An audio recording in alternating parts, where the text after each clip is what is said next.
PM Modi की अध्यक्षता में नई दिल्ली में आयोजित नीति आयोग की गवर्निंग काउंसिल की 7वीं बैठक में छत्तीसगढ़ के मुख्यमंत्री भूपेश बघेल शामिल हुए।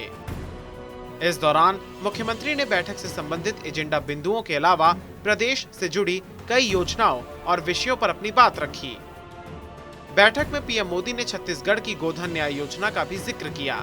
इस दौरान मुख्यमंत्री भूपेश बघेल ने बताया कि बैठक में पीएम ने विशेष तौर पर गोधन न्याय योजना का जिक्र करते हुए कहा कि गोबर से तैयार हो रहे वर्मी कंपोस्ट खेतों की उत्पादकता बढ़ाने में मददगार है।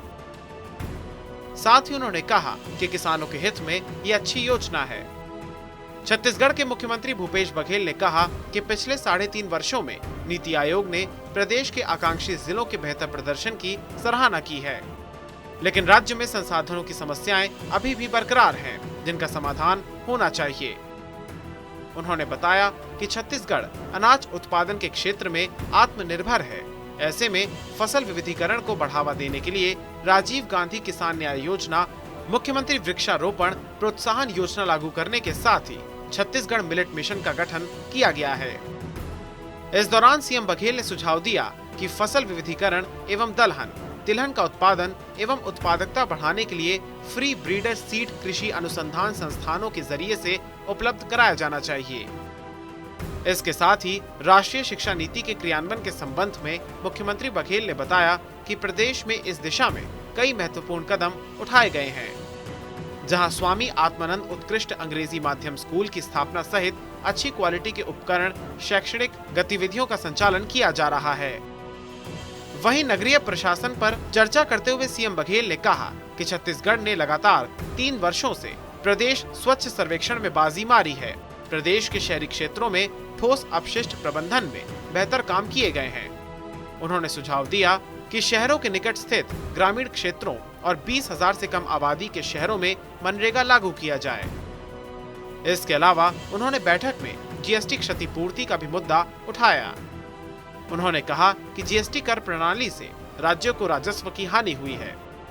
आगामी वर्ष में राज्य को लगभग 5,000 करोड़ के राजस्व की हानि की भरपाई की व्यवस्था केंद्र ने नहीं की है। इसलिए जीएसटी क्षतिपूर्ति अनुदान को जून 2022 के बाद भी आगामी 5 सालों के लिए जारी रखा जाए।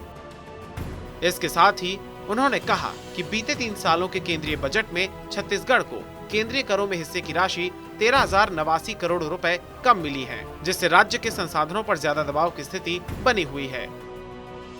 केंद्रीय करों के हिस्से की राशि पूरी तरह से राज्य को दी जाए। सीएम ने कहा कि कोल ब्लॉक कंपनियों से कोल उत्खनन पर 295 रुपए प्रति टन के मान से केंद्र के पास जमा राशि 4,140 करोड़ छत्तीसगढ़ को जल्द देने की मांग की।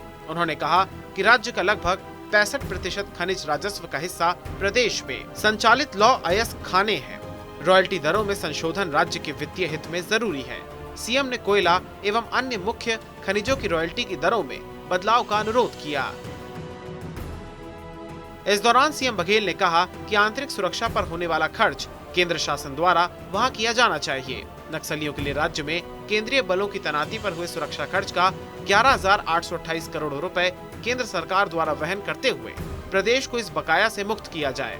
वहीं सीएम ने प्रदेश के वनांचल 10 आकांक्षी जिलों में 5 मेगावाट तक के सौर ऊर्जा संयंत्रों की स्थापना में वन संरक्षण अधिनियम के तहत छूट देने का भी अनुरोध किया है। साथ ही उन्होंने नई पेंशन योजना में जमा राशि की वापसी, जूट बारदाने की उपलब्धता सुनिश्चित करने सहित अन्य मांगों पर जल्द से जल्द कार्रवाई की बात कही है।